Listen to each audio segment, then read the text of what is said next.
In today's video, I'm gonna be walking through how to get Apple Watch games for free to play games on your wrist. Press the crown to go to your app library. From app library, you have to open the App Store.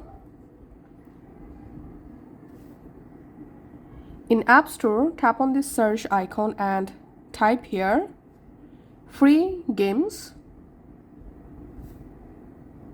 Search for free games, and as a search result here you will find lots of free game for your Apple Watch.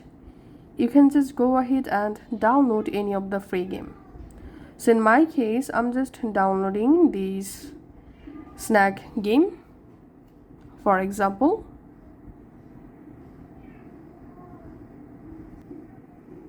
Once the game successfully installed on your Apple Watch, now on, whenever you wish to play a game, just press the crown to go to your app library. In app library, scroll down and find out the game. Now just launch the game and tap to start, and now you can just go ahead and play the game using this crown button, just like this. So that's how you can actually play free games on our Apple Watch. Thanks for watching.